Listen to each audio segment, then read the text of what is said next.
I'd like to call this meeting of the Festus City Council work session to order. Roll call, please. Councilman Boyer, Here. Councilman Underwood, Councilwoman Templeton, Councilman Weiner, Here.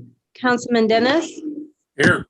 Councilman Venz, Councilman Cook, Here. Councilman Tenen. We do have a quorum. Pledge of Allegiance.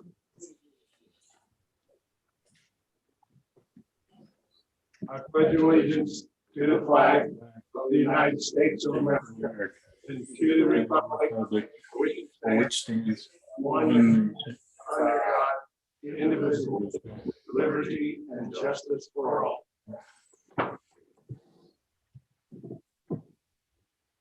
Thank you. You may have a seat.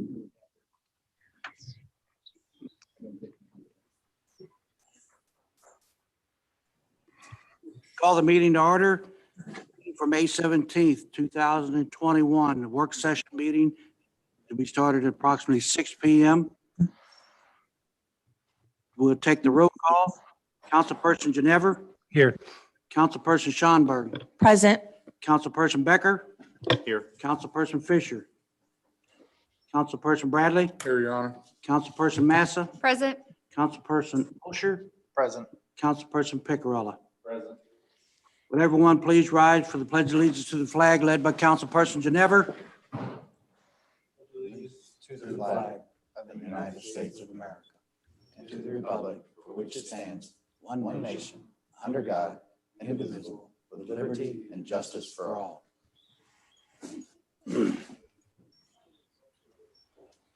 I will entertain a motion for the approval of the agenda. So moved. Motion's been made and seconded. Any further discussion? All in favor? Aye. Opposed? Hearing none, motion carried. Madam Clerk, has this agenda been posted, dated, signed, and or initialed?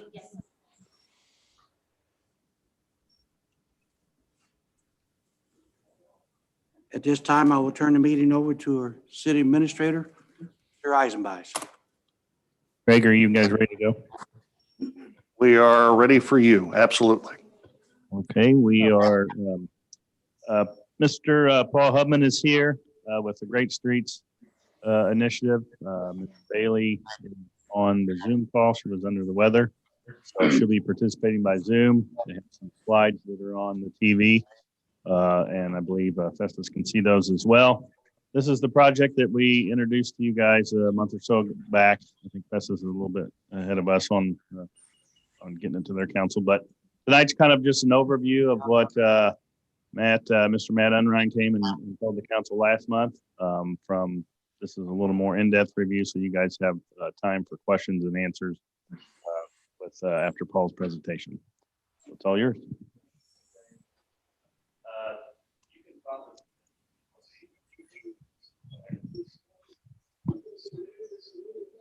Okay, can you hear me? Yes, we can. All right. Thank you. My name is Paul Hubman. Bailey DeYoung is zooming in on this one. And thanks for the opportunity. We wanted to kind of answer any questions, kind of introduce the program and what you might be signing up for if you decide to proceed with this. So we work at East West Gateway. It's our regional council of governments. We're basically the metropolitan planning agency for transportation in the region. So the Great Streets Initiative is a program that we'll be doing. It's a planning assistance program. And basically, we kind of got tired of funding projects that go through all the federal processes and state approvals and all the local channels and everything that might have helped traffic work great at a particular intersection if you're in a car. And then maybe they had bad consequences for, the local economy or pedestrians, or cyclists, or the, access to businesses or environmental issues, things like that. And so we decided to put this program out there as a planning assistance program to try to help communities that maybe don't have a lot of planning capacity in their ranks, and hopefully to develop some better projects. And so, we kind of fall back on this quote. We the street according to its probable use. We expand that, so it's not just cars and trucks, and I'll talk about that in a little bit. So these two pictures side by side, I am not an economist and I'm not a traffic engineer, but if I show these two pictures to an economist and an engineer and ask him which one works better, I'm going to get two polar different answers, right? So it's just a matter of broadening the talent pool, the people that we're looking at when people that are looking at a given length of street in your community.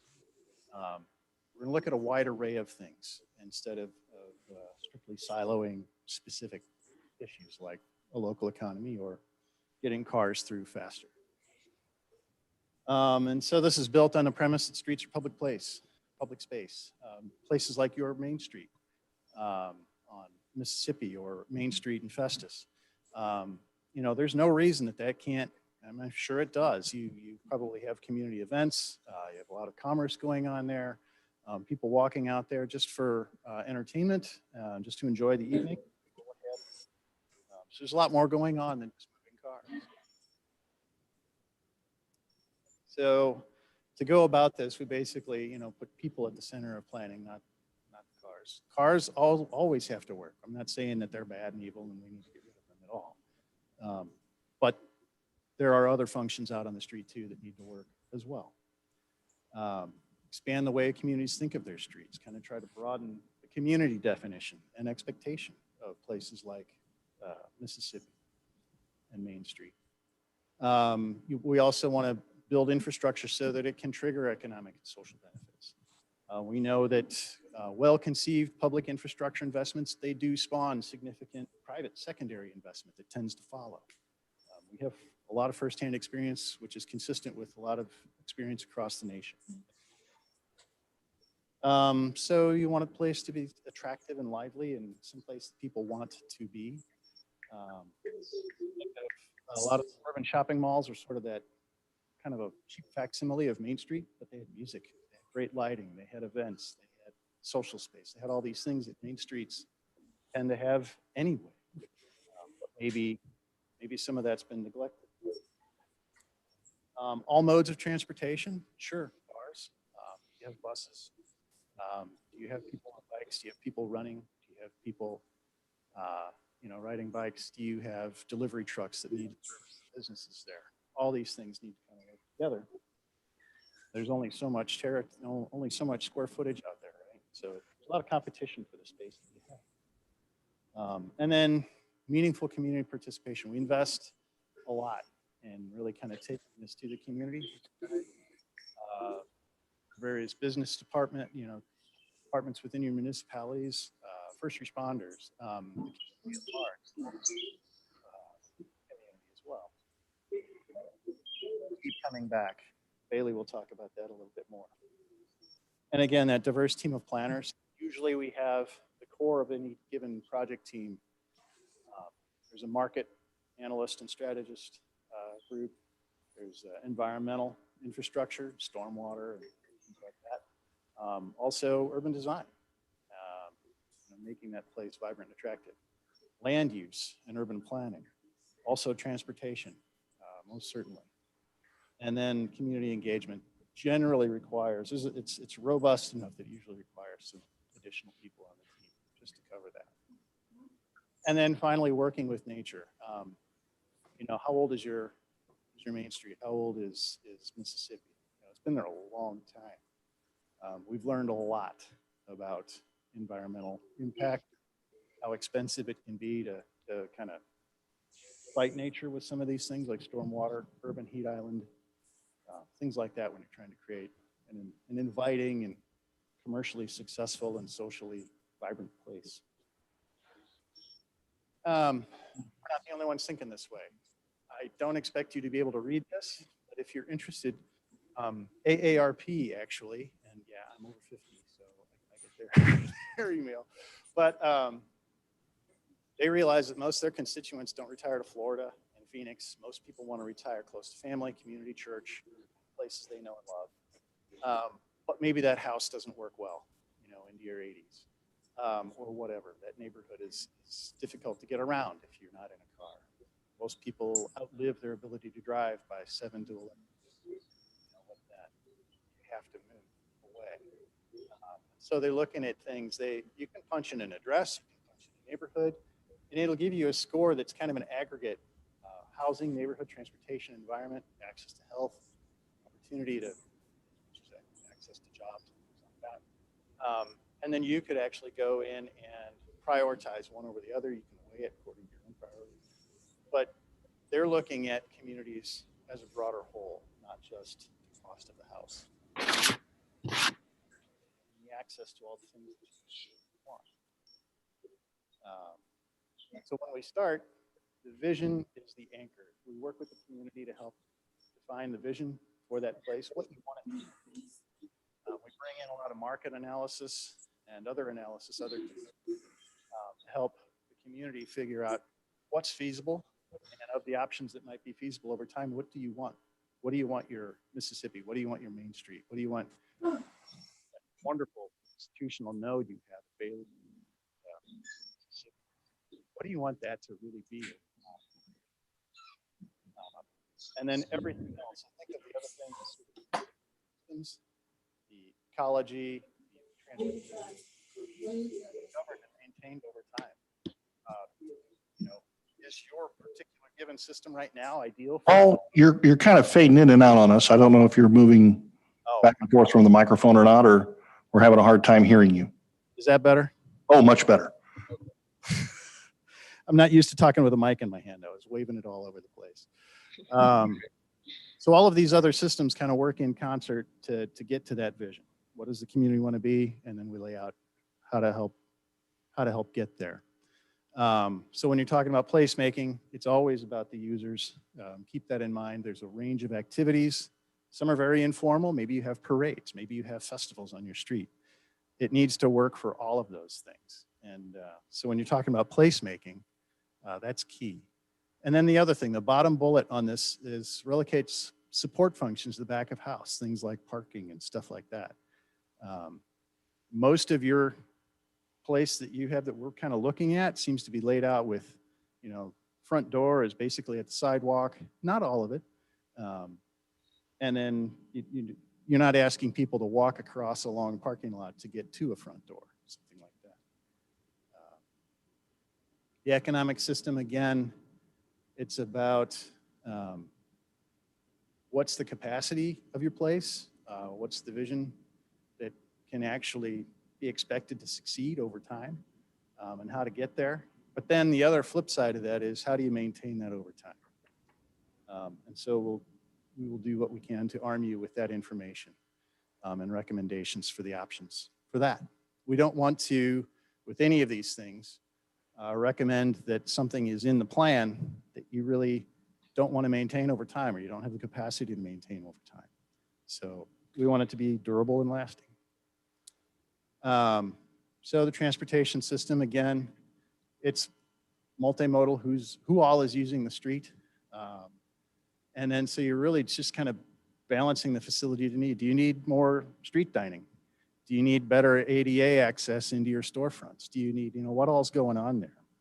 How much parking do you need at the curb? Again, there's only so much real estate, right? So how to balance this. And this is all going back and forth with the community. We come back again and again. And then we always remind ourselves every trip begins and ends with a walk. So that always has to work, as well as parking and driving and all those other things as well.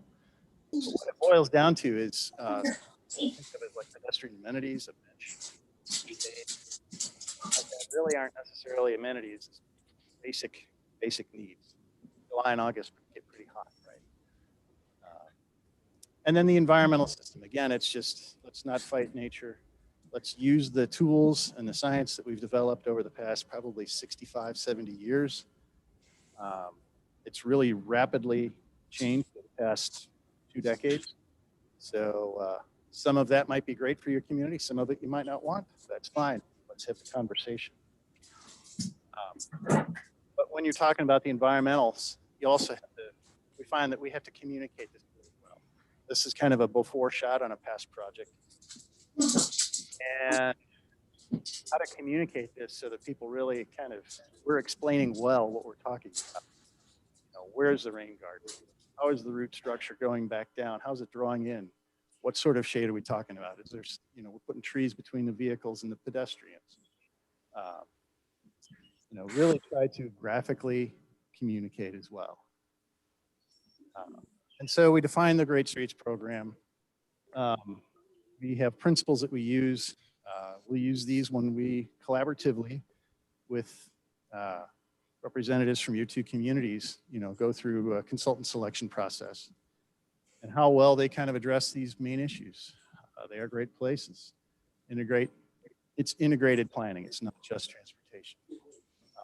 Accommodating everybody who uses the place. We want economic strength in your community, right? If your economy's working, all the other issues are easier to solve. Environmentally responsible, again, let's use what we've learned over the past several decades. And then relying on current thinking. None of these issues that you guys have that we'll be thinking about for your communities are unique to your community, but the mix of issues that you have is very much unique to your community. So as we're trying to figure out problem X, we're scanning around to see who else in the country and even globally is trying to address those things, and what do they find? That some of that maybe work here, maybe some of it really doesn't, but we need to at least look around. They are measurable, so this is about trying to assign predicted improvements over a given recommendation and letting that help you guys decide what it is you do and don't want in your plan. It's not so much about going back after something's built and really seeing if it works. You can do that, but most places don't have the resources. And so it's really more about informing decision-making go through the planning process. And then, of course, this collaborative process. Diverse planning team, extensive and repeated conversations with the community. And that's what we've built the program around. So at this point, I'm going to turn it over to Bailey to kind of go through the process itself.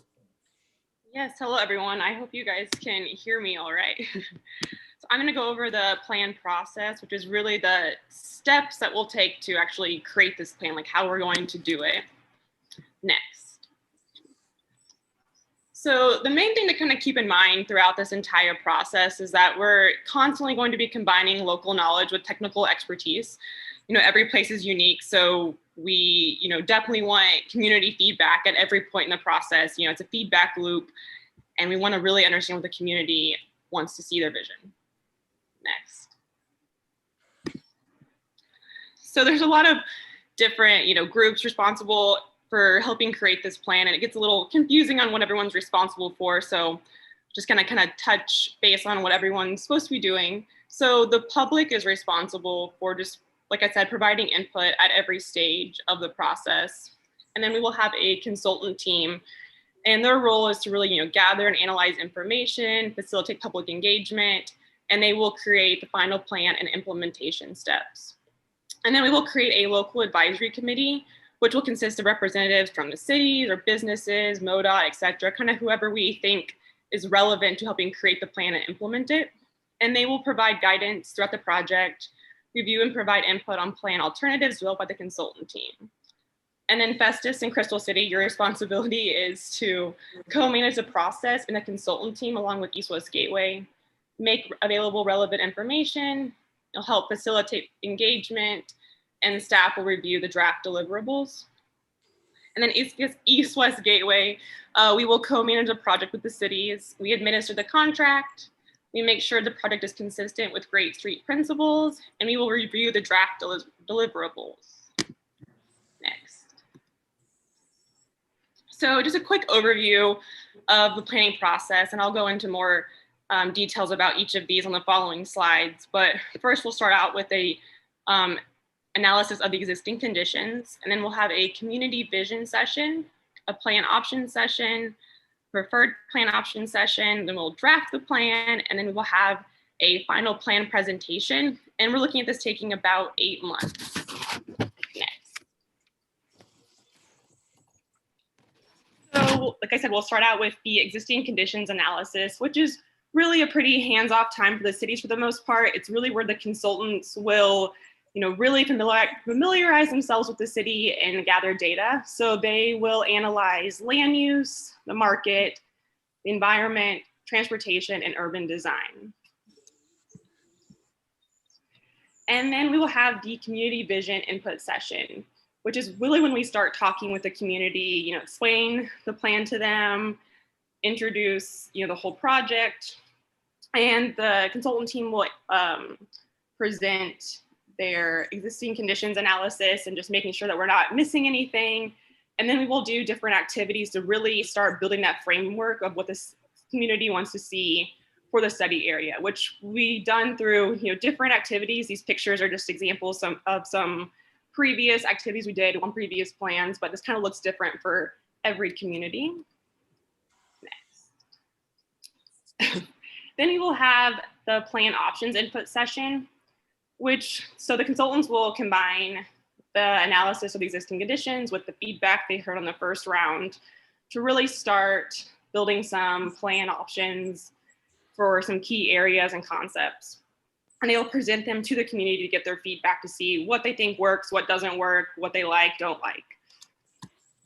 Next.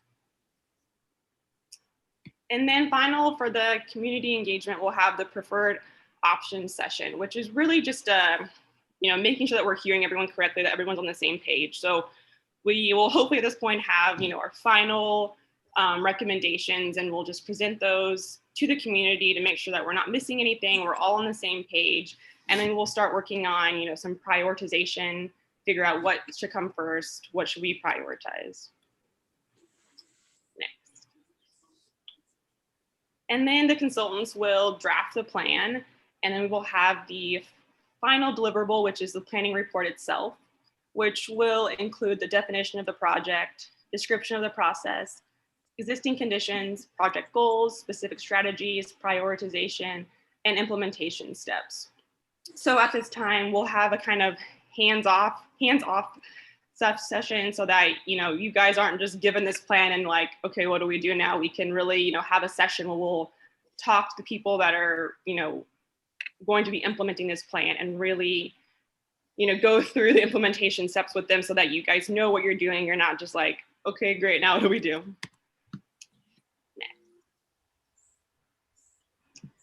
So the main thing to kind of keep in mind throughout this entire process is, to be rigorous. The community establishes the vision, and the vision really defines everything else that we do. So having a really clear, involved community is, the most important thing. So, our job is definitely to, arm the community with the data they need to inform their vision and help facilitate a good discussion so that we can have a clear vision moving forward. And that's it for me. Okay, thanks, Bailey. So these next few slides, forgive me because I don't live here, but these were some of the initial thoughts that we had looking at your communities. And so looking at the primary areas, and people think of Festus or they think of Crystal City. I've highlighted the kind of the core of the traditional Main Street in Festus, and then in Crystal City is basically along Bailey. I think that intersection at Bailey and Mississippi, the intersection at Bailey and Mississippi, and then your Main Street segment across the bridge. Basically, it's a block and a half of Mississippi. And then, these sort of the main access points in are really tightly defined, actually. And so what's that experience? How do we leverage that? So you also have some additional commerce in this main area. In Festus, you've got that stretch extending east, basically to that 67 Truman intersection, and that's got a very different flavor. Sorry, is that Crystal? See? Okay, yeah. Again, the out of town. So mea culpa. So that's shared actually between your two communities there. No, it's all. It's okay. All right. Okay. And then on Bailey, there's that sort of one-sided stretch of commercial on the south side of the roadway there that also has kind of a unique way. And then we get into some of the barriers that are built in with your communities. These are major roads and railroads. And then you also have some waterways that complicate some things from a development standpoint, but they can also be great assets as well. And then we're going to be looking at how to really kind of tie these neighborhoods better together. It is the Twin Cities project, right? Is kind of how we conceive this. And how are we helping these neighborhoods have full access both to each other, the amenities that are within them, and then also the commercial districts that's sort of the heart of town, of each of the towns.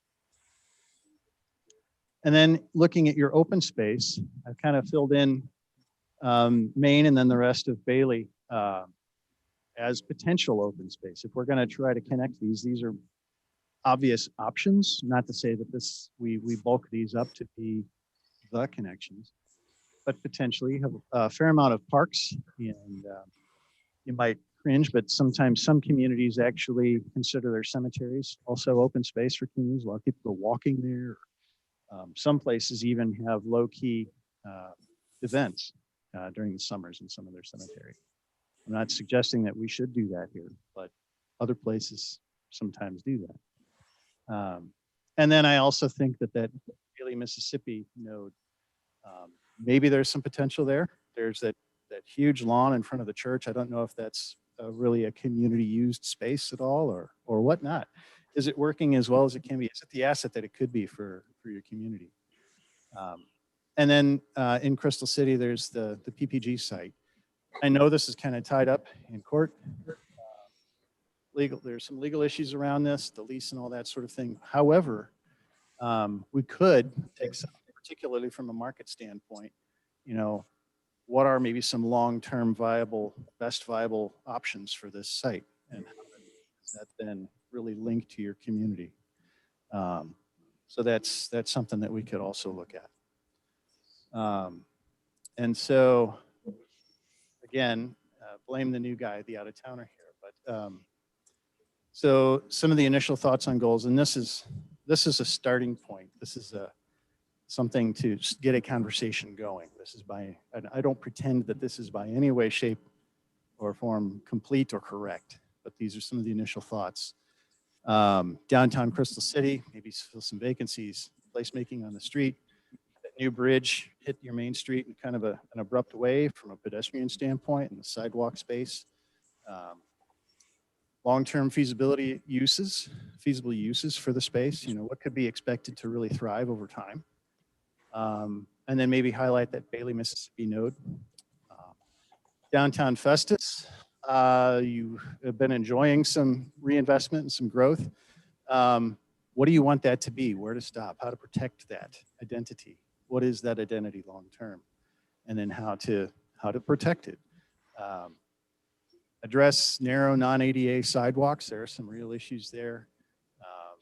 Main Street is narrow enough. The sidewalks are narrow enough. That space between storefront to storefront is pretty tight. So what do you use that space for? Sidewalks are fighting with the parking. It's fighting with a lot of different uses there. So let's have that conversation. Placemaking on the street as well. And then both the communities, better connected neighborhood assets, coordinated branding, marketing, and wayfinding for your two communities. Fortified collaboration. Are there, depending on what out of the plan, there might be some recommendations to kind of institutionalize collaboration, protect that recommendation over time, or help. Identification of costs, funding sources, and potential partnership for different aspects of a plan, and recommended fees sequencing.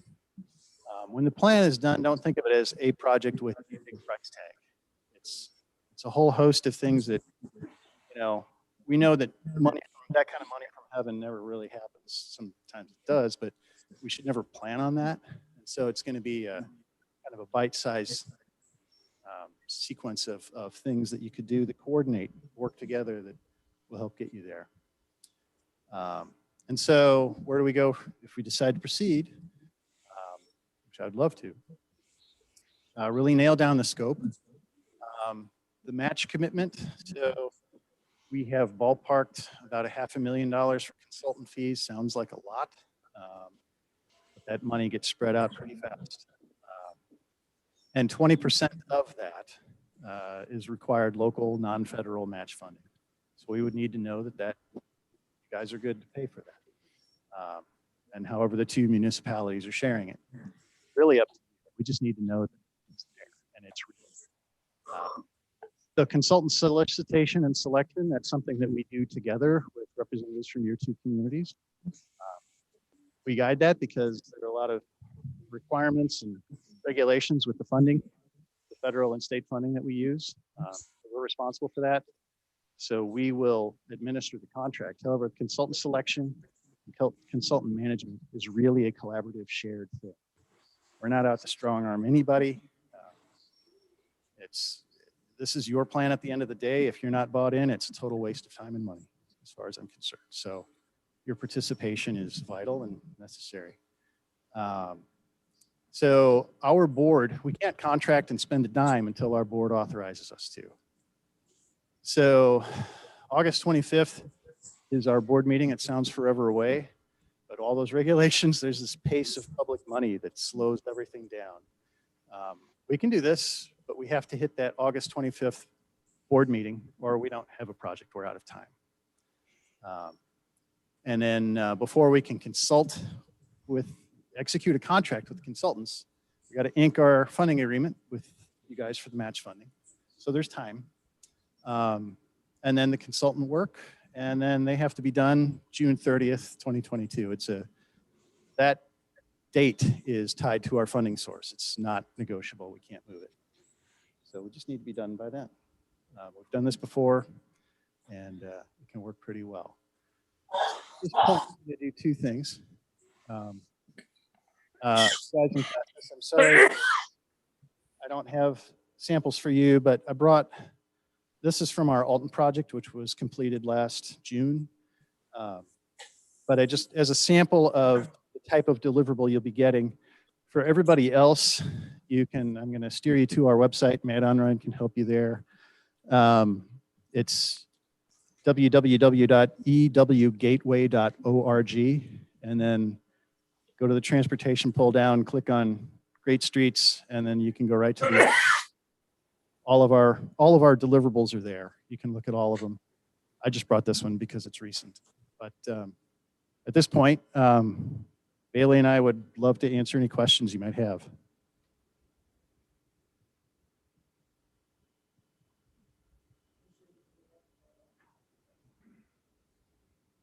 No. We can't hear the question. Ask if they had to have a commitment this evening, and the answer is no. Matt at Festus has prepared a resolution that both cities could use just as a matter of going forward, that we are committed to this, not to be tonight. I think we would bring it before the councils if you guys direct us to on next Monday. If the resolution is passed next Monday, then we would probably bring an ordinance later on before probably June or July based on the cost share. Is that your thinking, Greg? Yeah, I think we intended, depending on everyone's temperature, and I think so far everybody's been very positive, to have the resolution next Monday on the 24th. I'd just like to know, I would like to see some sort of, the presentation was great, but I'd like to see some sort of plans or something before we spend any money. I'd like to see some sort of plans or something, what's going to be done in both towns. What's going to be done in both towns? I'd like to see a plan, Can I field that one? Sure. So the planning process, because it's kind of community driven, we go in with goals and specific issues that you guys define on the front end that you want answers for. And then the front end of the project really is kind of an exploratory process. We're learning about the capacity and the potential and the other challenges that maybe weren't apparent at the beginning. And then we work through the community with what the plan options are. So the plan itself really comes near the end. And that's just the nature of the process. So I guess I'm for anything that, you know, is going to enhance the communities, that's for sure. But I guess I'm from the old school. I want to see something up front that, let's say we advance on this, or we pay our money, and we're committed to it, then all of a sudden something shows up that we don't like or we don't care about. Mayor, are you talking about more about like a scope of work? Like what is the plan? What elements are going to be in the plan? Because like the whole project is a planning project, basically. Right. The project is our plan to My- move on from that. But, you know, we've got an initial upfront cost for something that we don't know what's gonna cost down the road. What if we don't have the money for whatever whoever wants? Yes. So So we're about gonna that, spend money up front to not spend money down the road that we don't have, right, possibly. right. So we Can, put, can I elaborate on the theme there on this question before you answer? So this was actually a concern that I raised when Matt Unrein came and talked to us a couple of weeks ago, whenever that was. That's correct. Our split of the $100,000 to get $500,000 worth of professional planning work done is ridiculously cheap. We would be fools not to do it. However, if that plan results in something that's going to be $1 million, $2 million worth of work to get done, Crystal City realistically is not going to be able to do it. We do not have the tax base from which to pay for things like that. And if we had that kind of money, we wouldn't spend it improving 2 blocks worth of Mississippi Avenue. We'd spend it fixing the rest of the roads, which we figured is going to be about a $10 million project over the next 20 years if we can figure out how to pay for it. So yes. you see our concern. Absolutely, and I will say that's a concern with every one of the projects that we've ever gone into. And what I can say to that is we work with you all the way through so that you're not getting those surprises into the plan. We're doing our best to match any of the recommendations with your capacity and ability to pull them off and maintain them over time. Okay.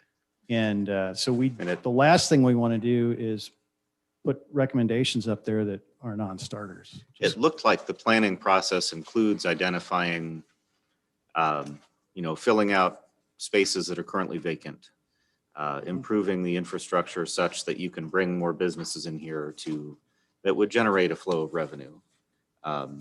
Identifying some sources of either grant funding or other funding or whatever, wherever the money's going to come from to pay for some of these things is part of the planning process. Is that right?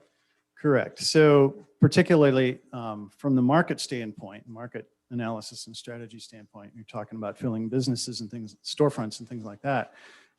You probably, there might be a couple of different ideas on the table that might be feasible. One would be either building market capacity over time with some strategic investments and organizational moves now, or thinking a little differently about maybe what that business community is. Is it trying to be a nighttime entertainment and bars and restaurants, or is it maybe, and I'm just brainstorming here, that don't hold me to any of this, but is it more of an upstart incubation type of business community, which drives a tremendous amount of economic benefit? I don't know, but I'm not a market analyst. But those are the types of things that we've kind of looked at over time. I will tell you that trying to entrench and go long ball and say we're going to build market capacity over time, I don't think your community necessarily needs that overall. For Main Street, perhaps because it's kind of off the beaten path. You're not getting a lot of through traffic. People are coming to or leaving Crystal City. They're not going through and stopping by to get dinner. And so that's going to have an impact. But the market analysis and strategies will uncover some recommendations and capacity that's either built over time or is maybe something a little different than what you're currently thinking of. But unless you buy into it, it's not going to be in the plan. So we're not going to put things in the plan that is a non-starter for your community. Yes. In your book here, short of going through every page, do you have any before and after pics? Oh, Or are they all just plans? for the Alton, well, okay. So, that is a pretty, believe it or not, as thick as that booklet is, it's kind of it took a lot of work to get it that Sure. concise. So if you go through the appendices that go with this document are probably, 2 or 3 inches thick of more paper that also show the presentations that we put to the public that do include a lot of those things like the before and after and things like that. So, the thing about Alton, the thing about all the plans, we try to make sure that there are some recommendations in there that can be done and achieved in 2 to 3 years. Otherwise, the thing's just going to get forgotten on a shelf somewhere. What can you do now to begin to make some visible, measurable improvements?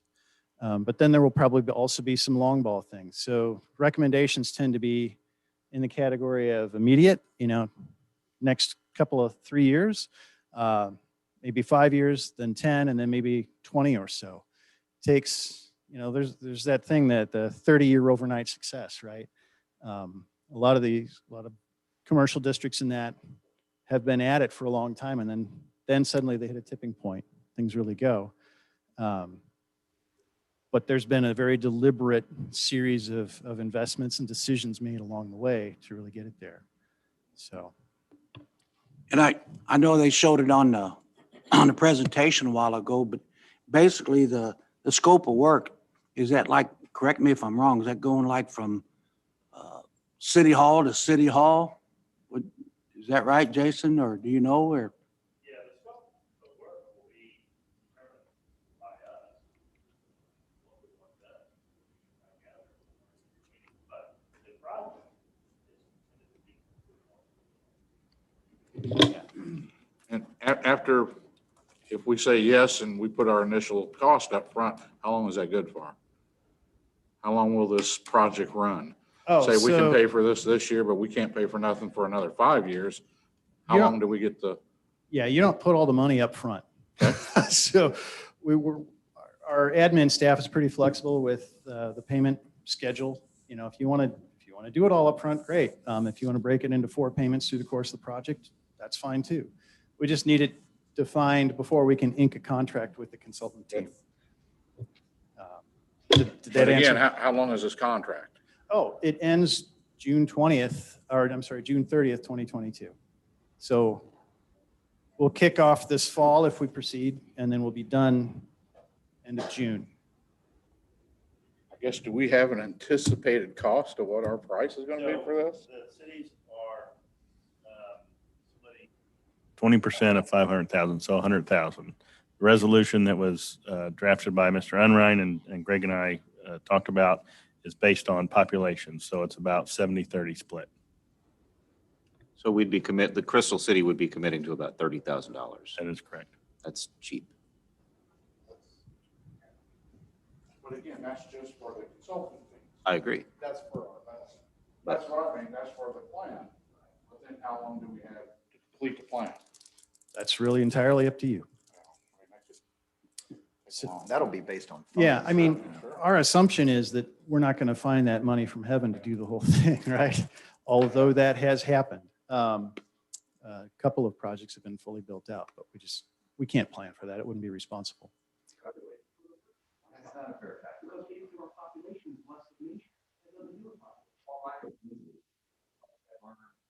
Section is much more dense, 10 times more dense than theirs.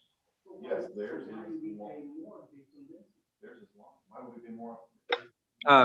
My understanding is that we go forward with this, some of those concerns that the mayor and that Kenny has, we're not planning for things that we can't afford or that we don't think that will have input as we go forward and will help sort of steer the plan with the expertise of you guys, consultants and East West Gateway. So that will sort of give us some control as we go forward in how the plan unfolds. Is that correct? Yes, that's correct. That's what I Now, thought. typically the plans will include, not always, it's really up to you guys, but often plans include things that you don't have the money in the bank to pay for, but they're aligned with funding sources that maybe they're competitive grants that you go after, or they're whatever. But and if you would get the funds, you do that piece. If not, then you don't.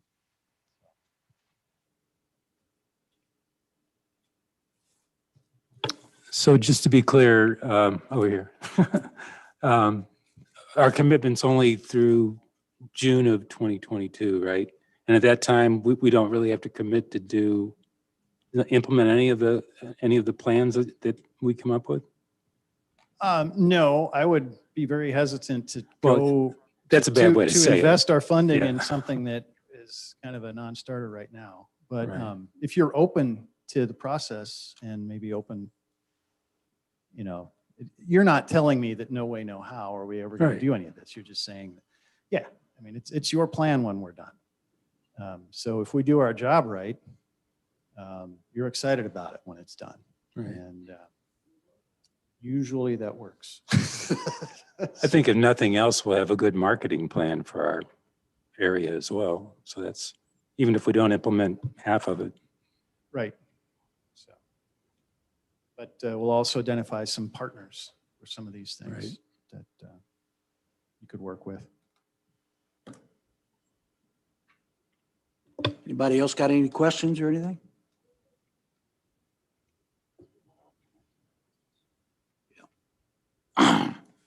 Greg, have you all got any questions or anything? Mayor, I think we're fine on our end unless Kevin has a question.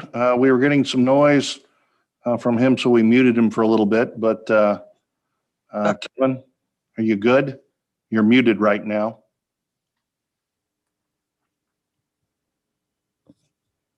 And he's still muted. Let me know how you do that. I need to do that to Jason every now and then.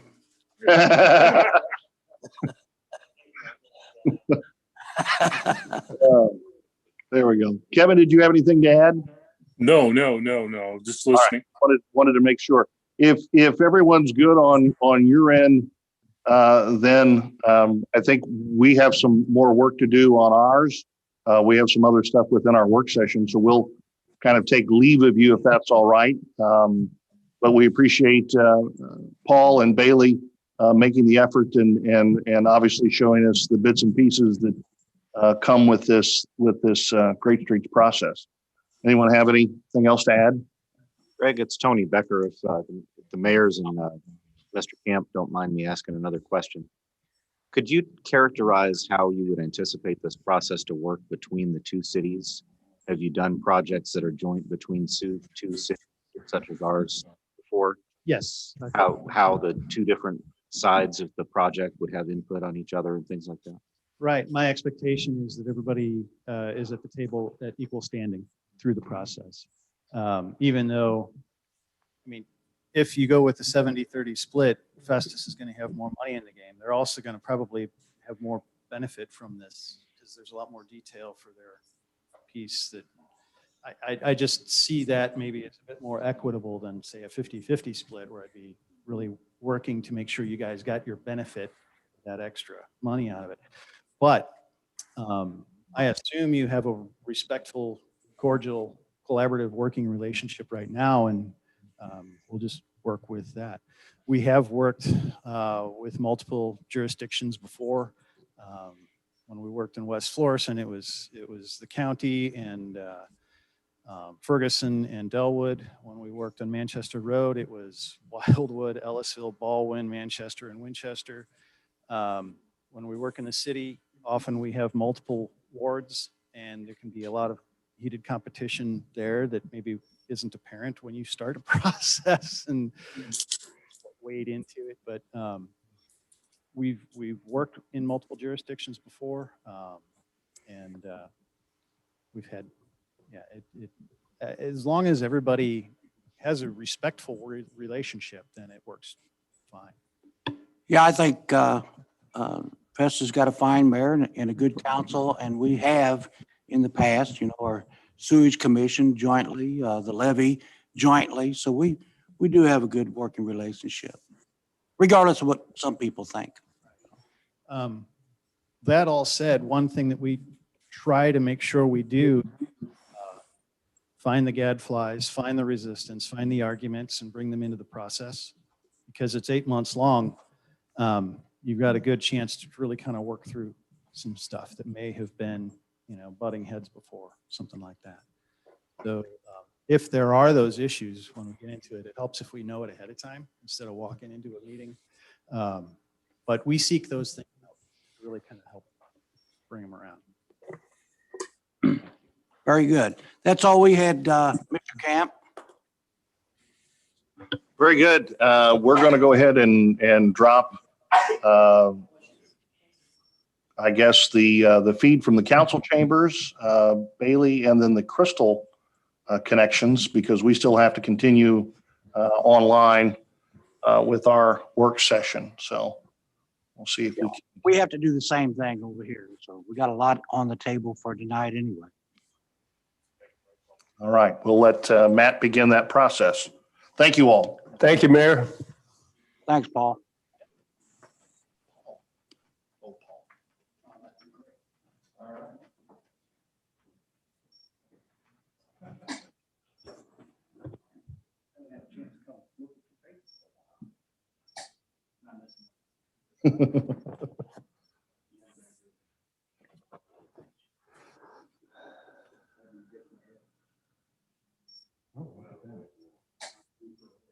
Did we lose Kevin?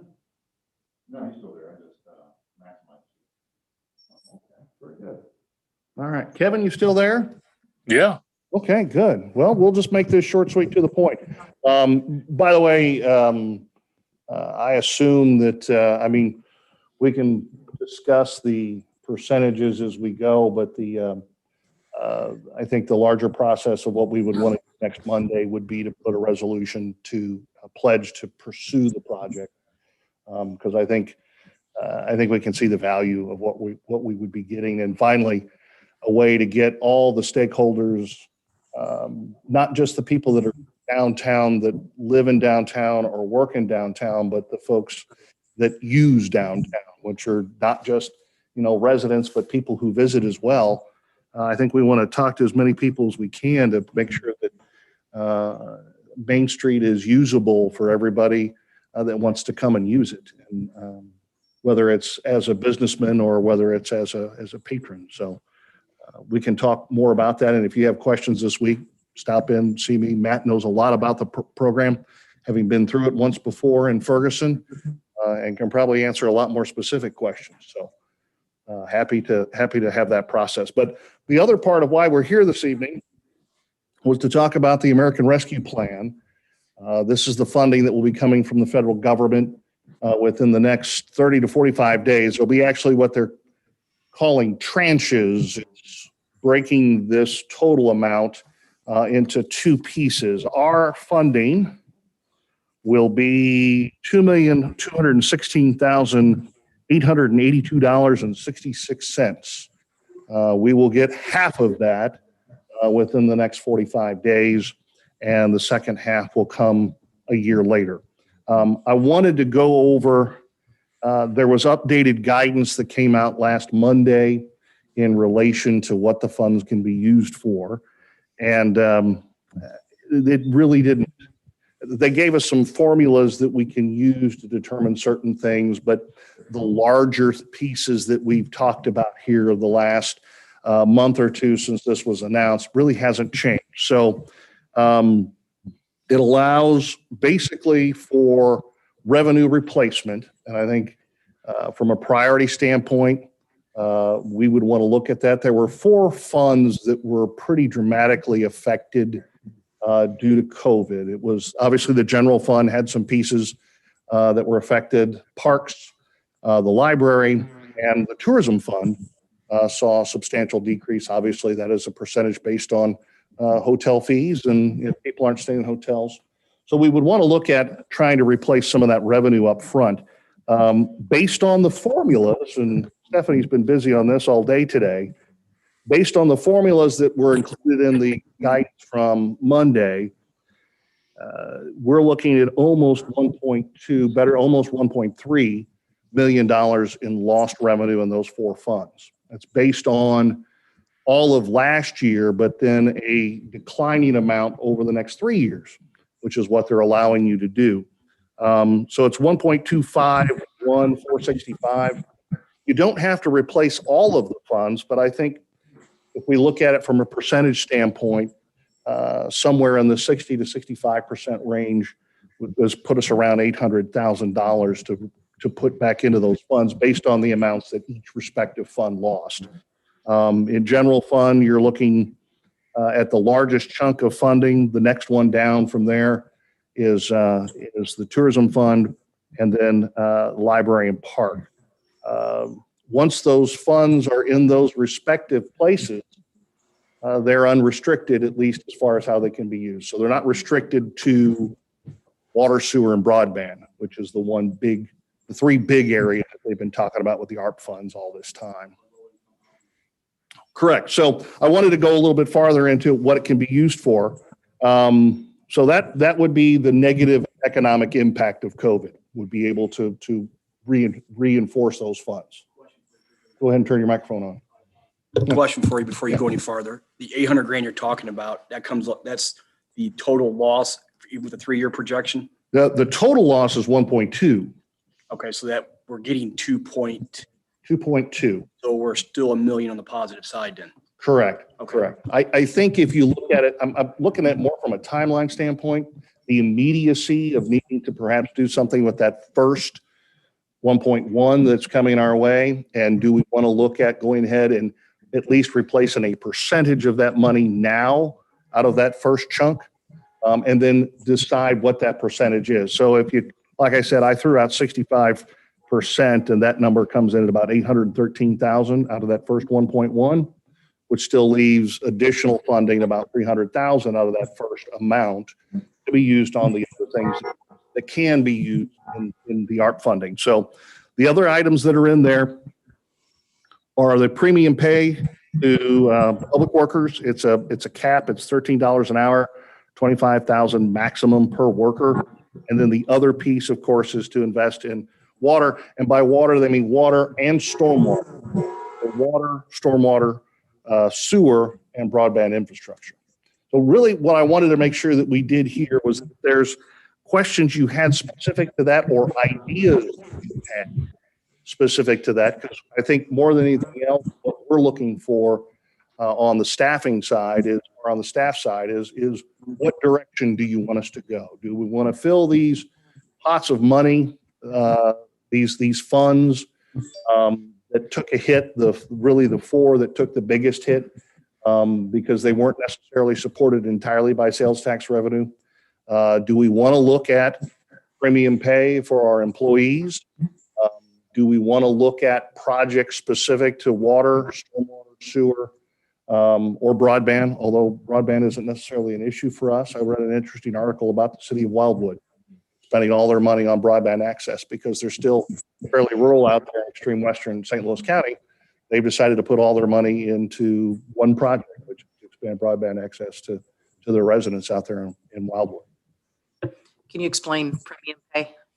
Sure. So basically what it does is with public workers, it's essentially compensating, in our case, our employees who were all basically working during the pandemic, some of them in limited capacity. We changed schedules. It would be a payment to them for working during the pandemic. It would be a one-time payment. They have decreased pay from the city during the shutdown? No, every employee was kept during the entire pandemic. We did not lay anyone off. People who worked reduced schedules still received their full amount of pay during that time. So there was no shortage to them at all? They did not know. There was no shortage.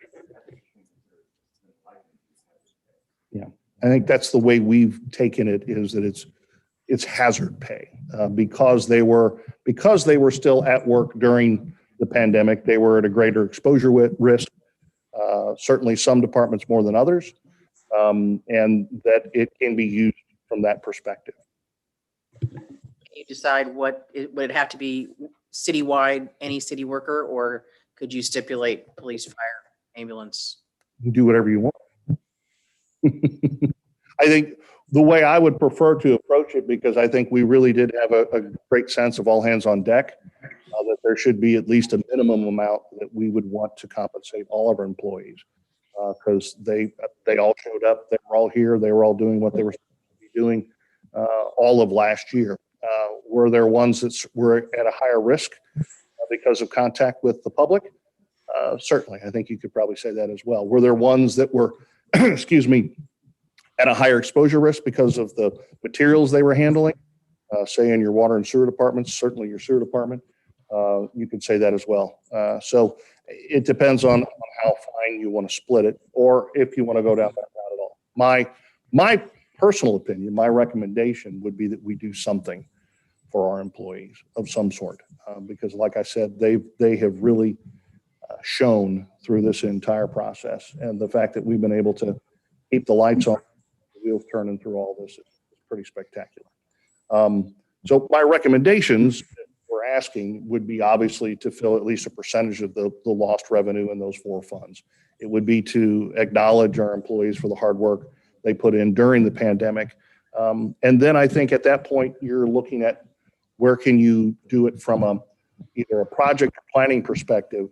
What we talked about earlier this evening, because it incorporates a lot of that infrastructure that we're talking about, certainly water, sewer, stormwater, especially downtown, we would be very comfortable saying that our share of the Great Streets Plan could be paid out of the ARP funding. So whether it's 50%, 60%, 70%, that share essentially would not come out of current reserve or general fund. We could pay for it, because it's going to give us a plan on how to address a number of those infrastructure, specifically storm in the future downtown. So they will give us a plan, not just point out what we already know. Right. For example, being in the handicap issues we have down there, the narrow sidewalks, a lot of the things, the islands in the back of parking places, in the back of the stores. I'd really like it listed exactly what we're going to get from those folks. Well, a lot of what Paul covered during the presentation, and I think we can certainly get you. I know I've sent links out previously, Kevin, in relation to the deliverables that they've given to the other communities they work with. But at the end of the day, I think we all know there needs to be something done. It's just a question of what and how much. Being able to have national consultants descend upon Festus and Crystal and take a look at what we see as a commodity, but something that's very special to us that we want to take care of, and have them be able to make those recommendations as far as, well, not just recommendations, but to be able to network with everybody like we talked about that uses downtown and make recommendations on a path forward. I think with all that networking, with all that stakeholder discussion, I think is substantial for sure. But I can get you those links on some of the work that they've done, and I also have, I think I sent it out last week, but I also have a copy of the PowerPoint presentation that Paul shared with us tonight. Yeah, I got that. Okay. Hey, great. Is it possible for us to circle back on this since the new guidelines came out? We just got updated on it. Yeah, like I said, I wanted to start the discussion because the money will be arriving in June. And I wanted you guys, obviously you're the ones that are going to decide. We can make recommendations. We can give you as much data and information as you want. But I want to make sure that we at least start talking about this now. It's rare when you see this type of federal investment. It always comes with strings. We have a better idea of what the strings are now. Why don't we do both? Why don't you guys compile a schedule, introduce it to us, and hopefully we'll have thoughts. Because if we're talking about premium pay and the majority of council's for it, I'm going to lean on you two or you three for suggestions. And then maybe we can have projects and you guys can have projects and we can kind of get something hammered out. Right. And I think that's the idea behind tonight. But one, to give you an opportunity, if you've been thinking about it already and you have something that you feel would qualify, then we want to talk about it tonight. If there's something that this is the start of the conversation, that's fine as well.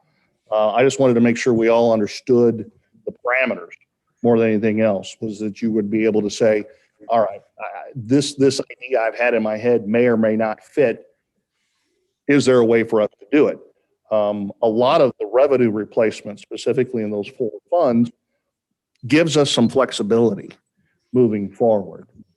Funds that go in, if you say you have a particular park project or a library project or something that tourism could do, or something that virtually any other project you could think of, that money that goes into general fund that is then unrestricted, it gives you some flexibility at that point. So, but it'll be limited to just that amount that goes back into that fund. It wouldn't be the entirety of the $2 million. Yeah, I think the library board should be involved in what they determine should be their best And interest. I think the park, well. Yeah, I like to see the parks, and definitely. Certainly the tourism commission is going to be involved with those funds, but the greater flexibility obviously is with the general fund funds. Those Firehouse. are unrestricted and can be spent on virtually anything in the department that the city has, whether you wanted to do, water, sewer, stormwater, or say you were interested in a park project or a library project. It wouldn't necessarily have to come from those funds because the general fund monies would be unrestricted. Right. I have interest in a firehouse, something practical, nothing outrageous, but I think we gotta do something over there, and that's for the fire site for sure. Okay. Firehouse is old and we binge enough. Yeah, there's been obviously some staff level discussions with the fire department, and the fire chief is he's got some. Well, I mean, it just depends on your price tag at the end of the day. Yeah. Oh, practical. I hope Kevin Kramer is listening and he understands the definition of the word practical. So. Well, Greg, what I'd like to see is the monies that we would give the employees for working through this pandemic come from you and be the same across the board for everybody. I don't think one group did more than the other one. So I'd like to see that come from you and the powers to be there. Bring us a recommendation and saying, this is what I recommend. And then, last year when we did the budget, we had our wish list. If we had any money in the world, what would we do with it? And, the splash park came up, things like that. If something goes back into our recreation, which draws people to the city. So there's a lot of good projects, but I kind of refer back to that list, that we had, the wish list that we made when we were doing the budget. So if you could get together what you think's fair, for a better word, bonus, and then get back with us, and then possibly bring some more of those projects back up front, the splash park, still pushing to get some kind of golfing thing out there at the park, things of this nature. Maybe the departments have a few ideas. Well, the biggest thing I see with the fire department is we own property out there past JPAD. We got to decide if that's is usable for us, or do we need to look somewhere else? I think that's the first step. And the property isn't usable, we probably need to think about getting rid of it. It's basically at the end of the driveway at JPAD there. So I don't know how many people know that we have that. So just a few foods for thought. Okay. I don't know if anybody else wanted to chime in with their 2 cents. You're nodding your head, so I'm going to say yes. Yes, sir. I'd just like to, I think that Stacy and Mike, they both, Kevin, Dave, everybody brought up great points about the employees, because the employees were 1,000% during this thing, and I think it's important that they be compensated. I think it's very important. The refunding of depleted funds, I think that's important also. I will say, from being a store owner down on Main Street for what seems like 40, 50 years now, that like opportunities like this to do something down there, they don't occur often, if ever. And when we travel and you want to do things, these areas like Main Street that we have are really little gems to go to. The housing is going crazy here. The people that are here, the affluent people that are building, are going to be wanting to do things in this area, and they're going to want to have good parks. They're going to have nice places where they can go have dinner. They're going to want to have festivals, and downtown has been growing as a center, a little nucleus of that now for years. And the pandemic really put a break to a lot of that momentum that we had. But people are going to want to have places to go, things to do, and to spend their money on. And I think that there's just, I think it's like a one in a lifetime opportunity to do something downtown. Everybody's talked about whatever, stormwater, sewers, roads, storefronts, sidewalks. I mean, it goes on and on and on. But the reason nothing's been done is because we don't know what to do. And with the collaboration of national interests behind us, I think that to spend the money that is being requested, I think just like Tony Becker over there said, for their 30,000, it would be foolish not to spend it. And I kind of feel the same way, really, that, and I've seen so much of this. I've seen studies come and go, and it gets frustrating after years or after decades of it happening. So, I hold my breath that something will happen this time, but I hope something does. So that's my 2 cents. Certainly. Yes. Question and a comment. Yeah. First question is, do we have any accessible playground or enjoyment, anything in any of our parks right now? As far as ADA, specific to? Something that's more accessible for people that have other, There is not there's maybe a few ADA compliant swings, but we don't have a specific piece of equipment. Although one of the items that we've been looking at recently is a tracked zip line that would be one side of it, 2 tracks. One side would be for able-bodied children and those that perhaps lack upper or lower body strength. It has a safety harness seat that allows them to use it and play alongside kids at the same time. That's something we've looked at within the last couple of months. But as far as equipment that's designed specifically for handicapped children, we don't have anything like that. Okay.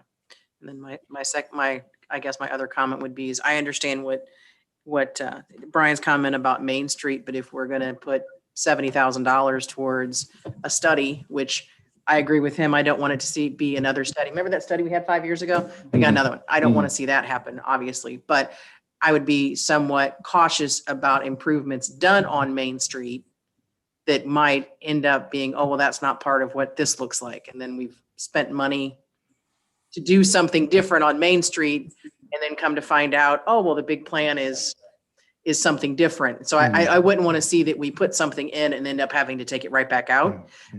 And then on that same issue, though, from the website, from the East-West Gateway, the Kimmswick plan is out there. And I thought that was very interesting. Of all the other ones, I thought that was the most relevant to us. But it goes through everything that they're going to do as far as who they would anticipate footing the bill for it. And so that I found very interesting. I mean, it just to kind of lay it out. It's not like a picture that says, hey, this is what we're going to do. It was an actual plan. So I had more than a question, a comment. So once they give us that and we have that idea and things that we would want to do. Is that the city workers who would be doing that? Is that somebody else? Is that an outside? You name it. I mean, really, at the end of the day, what I would hope that we would get from this is a blueprint. This is the path forward. We've now brought everyone to the table. Everyone's had their say, and this is the path forward. We all agree that this is the path forward. Obviously, the input of this council is going to be important to that process, the input of staff. But again, it's getting everybody to the table and asking them, what do you want to see? What do you think's a good idea? What do you think's a bad idea? And here are some ideas to choose from. I mean, that's one of the neat things about having these consultants come in, is at the end of the day, by next June, we end up with a blueprint that also identifies funding sources. That's one of the cool things about the Kimswick project. If you think about it, Kimswick, obviously doesn't have a lot of money to work with. And now granted, you've got the Port Authority and some other factors there, but they've identified funding sources for them to be able to do things with. And that's part of what this process also does, is it helps us identify, the fact that Main Street's functionally classified by MoDOT means that it's eligible for federal funding. Just if you look at it from a transportation standpoint. So there's ways forward for us that doesn't require necessarily 100% of the taxpayers in Festus paying for it. Right, but you can't create space. You can't create, we can't take any more off Main Street to give a bigger sidewalk necessarily without impacting the parking, right? And some of the things that he showed on his picture were great, but you have to have a usable space to make those things happen. So that's why I think, to me, it is a no-brainer. Spend the money, find out what they have to say, get a plan, and move forward. But I'm curious to see how that truly looks. I think that one of the really attractive things when Matt brought this to me, and I didn't know about the program, and we started kicking it around, and his experience with it, with an existing, well-established downtown area. You can't create space. The brick buildings are where they are, and they're not moving. They haven't moved for the last 200 years. So, it's one of those deals where you are where you are. It's the space around all of that. But more so, I think, in the thing I know that's important to Crystal, I think it would be important for us, is the place that he uses and wayfinding. And the mayor and I were just talking about this today. So you're at Gordon's stoplight because you read about it in the magazine, and you're like, I hear there's a brewery down here, but you don't know where to go. But if there's a wayfinding sign that's out in front of Gordon's stoplight that says Made in Mill down here, or Crystal City Hall this direction, gives you a sense of place. One, because you're identified, you're branded, but then at the same time you're able to find your way around. For people that are coming from out of the area, I think that's probably very important to us. Is we don't want them just to come to one place and leave. We want them to experience all of it, see all the shops, whether it's clothing, whether it's furniture, whether it's restaurants. We want them to see all of that. Hey, Greg, can I come by and talk to you and Matt this week sometime? Sure. Because here's where I'm having problems, and we don't need to discuss it tonight, but if we're going to do a study, I can argue with constituents, we're concentrating on Main Street. We're still not doing anything for A and Gannon's Drive, and that's where the growth is. That's just common sense. That would be eligible for some type of federal program as well, because we can get MoDOT involved. I just need to overcome that. Gannon's not functionally classified.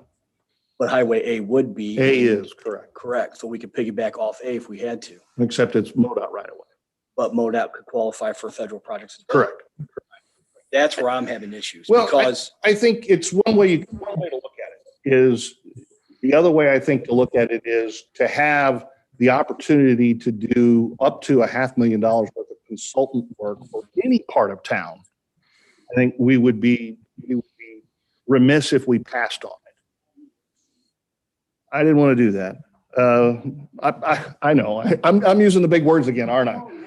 But I think at the end of the day, so if a study like this was available to us to take a look at the Highway 8 corridor, we would do it. If it gave us the opportunity to improve any part of town, it just so happens that Great Straits looks for these types of areas. And I think we all recognize the problems that exist down there. And it's how do we find a way forward? Mhm. And honestly, what we have down there was, was an improvement. Some years ago, Danny wrote up a plan of making Main Street one way from Mill to Adams, and how to fix the sidewalks to where they had more room, so they're accessible. So there has been some plans, but it sounds like this is probably the best one that's come along in all the years that I've been there. Okay. So I think, I think we're getting quite a bit for our money. We might not be able to make more space. We might have to think out of the box, but at least it's been studied. It's been looked at as what's feasible, what ain't. This looks like it can be fixed. This is how you pay for it. At one time we were going to make steps down where Judy's used to be, the flower shop. We were going to make steps back to the parking so that parking would be more accessible. So, if you're going to grow, you're going to have to do things like this. We've done them before, but not to this extent. So I hope we just keep an open mind and try to. I never could get Kyle on the sidewalk down there. The way his wheelchair is, we could not walk down the sidewalks in the very city that I'm proud of. I don't blame anybody. I but that's just how things are, and I understand. But Stacy brings up some good points. I don't think it's a terrible thing to do. So I think we probably ought to get that to where we vote on that and get that going. Well, it sounds like we'll have at least the resolution to participate at next Monday's meeting. And we'll be able to discuss the mechanisms as far as an ordinance to execute the contract at a later date. You had another. Just one last one. So after listening to Crystal speak this evening, the one kind of reservation I do have about the plan would be, obviously, Festus doesn't go all the way to Truman. No. So I think at some point, if they don't have the capital to proceed, I think we're going to end up having to make a decision of where does it stop? Right? Yeah. Because it's not us all the Are way you talking to about Truman. the planning part with Great No, Streets? if the actual implementation, if they bring something in and Crystal says, we just don't have it, then I think we're kind of stuck with okay, we need to scale back, and they'll have to, and I'm hoping the consulting firm would be willing to say, okay, well, if they don't have, we can phase in theirs at a later time. This is what yours would look like. Yeah, I think the best part about the project, it's not specific. They're not telling you, okay, here's the plan and you're going to start in the fall of 2022. And it doesn't necessarily even,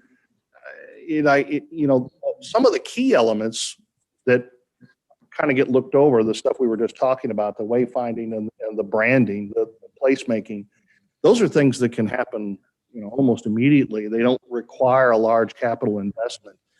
Some of the other pieces, and I think that's just the size of bite you want to take. I know we have some resources and some reserves that are more than what Crystal has. So the bites that we want to take at this, the council decides that this is a priority. We've identified the processes, and it'll be more than one. It's which one do we want to make first? How much of it do we want to do? Which I think will be based on obviously some financial decisions that we'll need to make in the future, but be able to parcel it out in a way that makes financial sense for the city at the same time. That's quiet. I don't have anything else. Again, just kind of think about those four main points with the American Rescue Plan.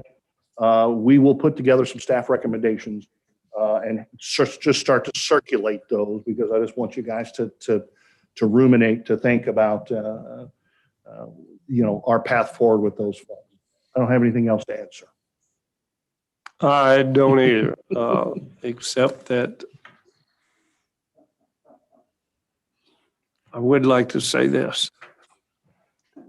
I realize that, as do some of you, know that I grew up in Crystal City, was on the council over there. And here's the way I look at it now.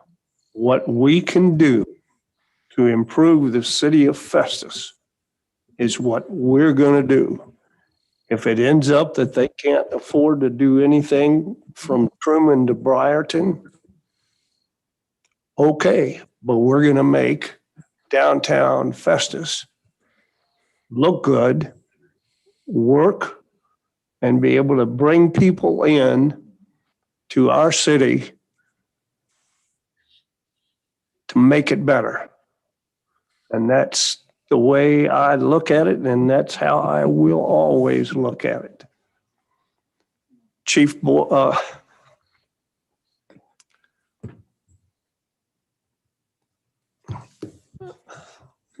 mind is going crazy, but Chief Lewis has often said to me, if I scratch far enough down on your skin, I'll find red and black.